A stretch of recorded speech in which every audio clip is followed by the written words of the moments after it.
I didn't plan for this video. I didn't plan for this video at all. You could tell because I'm not using my narration voice. So let's talk about it. A little behind the curtain stuff. But today we are going to be talking about some behind the curtain stuff. And this is actually very off the cuff. I'm not reading a script. It's going to be something. So if you don't use YouTube as a creator, you may not be familiar with YouTube Studio. YouTube Studio is basically where you go in and you control all of your content, like your uploads, your live streams, your playlists and posts, things like that. You control that from YouTube Studio. It's just like web browser based. And it's pretty good, honestly. I really like that they've got a music library where you can get music that will be safe to use on YouTube. I like that a lot. It also makes it very easy for you to add your own thumbnails, copy, paste text from one thing to another, all that good stuff. They do also have a tab called Inspiration. What is the Inspiration tab, you might ask? Well, it's basically AI slop. What they do is they comb through the videos you have and they just try and figure out what future videos you might want to make. So I thought it would be funny if we went through them together because I was reminded of its existence this evening and I looked at it. And boy, it's something. So let's talk about it. So this is my YouTube Studio. We're not going to look at anything else. All right, so here is the first one that they have recommended for me. It is 7 Deadly Sins, Returning Player Guide. We have this, this kind of looks like Meliodas, so I can see it, but then, is this supposed to be Lancelot? I don't know. And then I have no idea who we're looking at here. This kind of looks like Helbram's armor, and then this would be like a Gother thing, but I don't know. In theory, a returning player guide would be good. I am not the person to make that guide. And I guess we'll talk about why I'm not going to make it. The biggest reason why I'm not going to make it is because it's not my idea. I like making stuff that are my own ideas. And if I don't come up with the idea, I'm probably not really feeling it and I'm not going to make a good video. That's the biggest reason.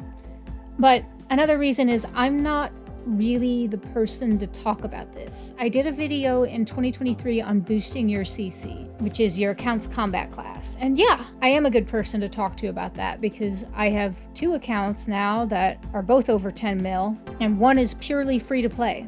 So I think I'm a pretty good person to talk about that. But for a returning player guide, I'm not that person. I'm not here to give you tips and tricks on how to do things or whatever. I'm here to show you fun things that you can do and other ways that you can enjoy the game. So if it was that kind of returning player guide, sure. But I think this is better left to the people who actually know what they're doing. All right, next one. Bandai Namco, a gacha game retrospective.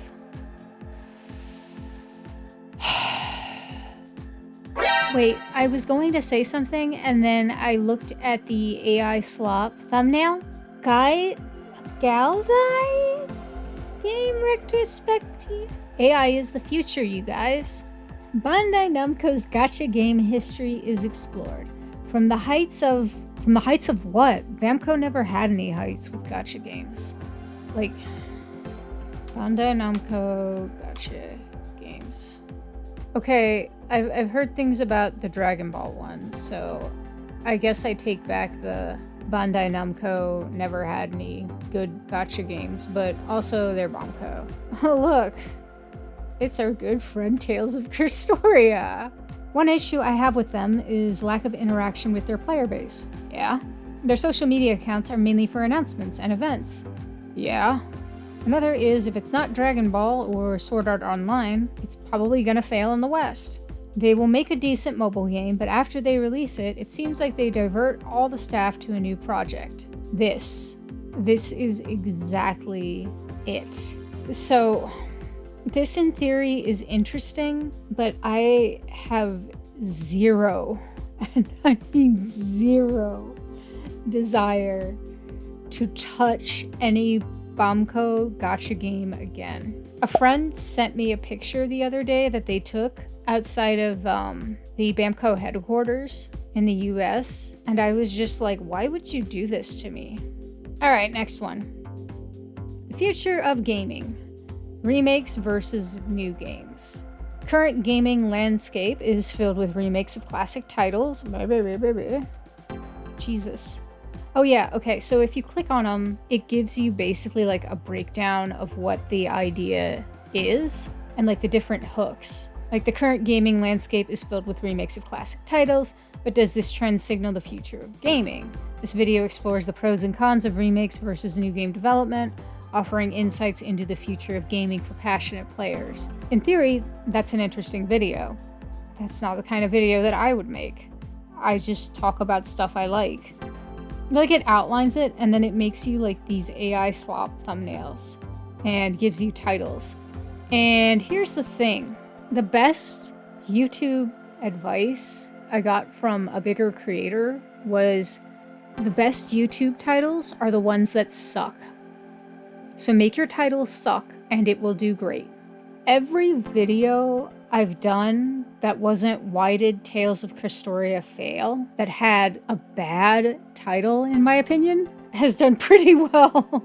I don't understand it. So now I'm going all in on the bad titles. But anyway, it gives you a thumbnail. And we'll go back and we'll check the Grand Cross one in a moment. Okay, I guess we'll check the Grand Cross one right now. See, this is why I write my videos in advance with scripts and everything, and then I do several recording sessions because this is a mess. This is a mess. Look at this. Look at this. Feeling lost in the world of Seven Deadly Sins Grand Cross? It's been a while since you last played, and everything feels different. Don't worry, we've got you covered. This guide will help you navigate all the new content, characters, and mechanics, so you can get back to conquering the Seven Deadly Sins. Ugh. If it were actually my video, I would be like, hey yo, Grand Cross hasn't actually changed that much. They got some new content. You just have to wait a couple months until they nerf it, and then you're all good. Anyway, have these free characters, and save for the next big banner. Have fun. That's it. Enjoy yourself. That would be my video. It's like 2 minutes long. Reunited and it feels so good. The excitement of returning to Seven Deadly Sins Grand Cross after a break. Jesus. Ugh. Let's look at our thumbnails. Let's look at the thumbnails. Are these supposed to be... We're going in. Oh my god, I can save these. I'm making this one the thumbnail for this video. You guys are gonna wonder why. You're gonna be like, why is the thumbnail this? Okay.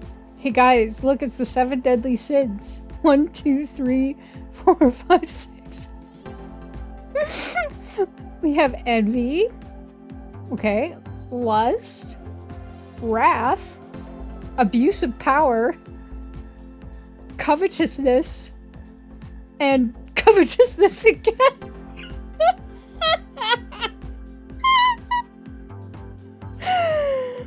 We're gonna save that one too.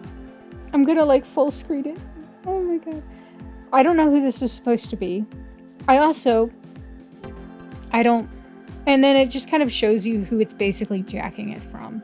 So obviously, like, this is the type of guide that Amazing or Sora would make. This is not the type of guide that I would make. First of all, I wouldn't make a guide. The last guide I made was on Final Boss Droll Gloxinia, and that was when I was having my dental issues, so I wasn't able to talk for an extended period of time, and I used a voice to text.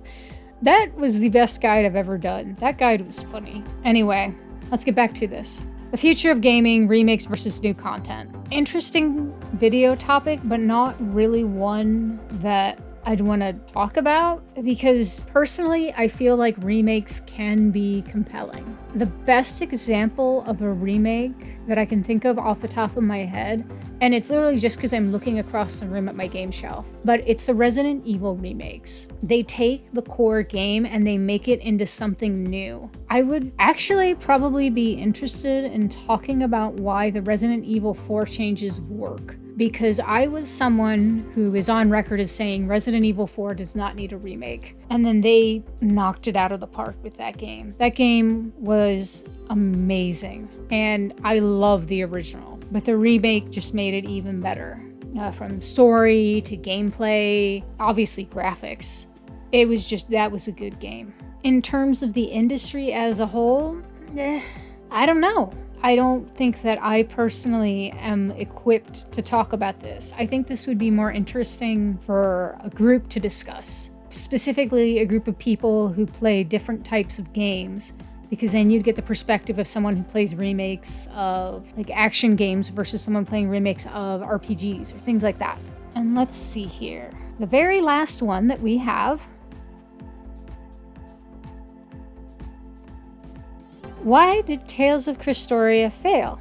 Part 2. There's no need for a part 2.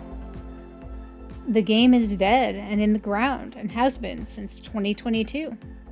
I feel like I said everything I had to say about Tales of Krystoria, and this would just be me trying to grab at more views. Tales of Krystoria was a mobile game that launched in 2019. It did not launch in 2019. It was supposed to launch in 2019, but it didn't launch till 2020, mid-2020, and it shut down right at the beginning of 2022. It lasted a little over a year. I'm just saying this off the top of my head. This video explores further reasons why the game failed. My last video covered pretty much all the big reasons I saw. Building upon the initial analysis of the previous video and delving into specific game mechanics and marketing strategies that contributed to its decline. They didn't market the game. That was their strategy, apparently. It's Bamco. What do you want? These thumbnails are just really bad, too. Let's take a look at them. Because this one, the one that they showed at the top, this looks more like a Digimon thumbnail than a Tales thumbnail. Like, this is like Takato. This one looks a little more closer. I don't know what they're going for here, but okay. It's like these could be Tales protagonist rejects. And then we have, oh, this is me punching my phone when I'm realizing that Tales of Krystoria is just garbage. And then we have another Digimon-esque thumbnail. So, that is the channel inspiration tab. What did y'all think? Was that enlightening? Great thumbnails, right? Yeah. You know, when I make thumbnails for my videos, I try to make them as unhinged as possible. But, they might have beaten me out. That's wild, guys. Anyway, now you guys know why I script most of my videos. But, yeah, if you enjoyed this, maybe I'll do some more off-the-cuff ones in the future. I just thought it was interesting and thought it would be fun to share.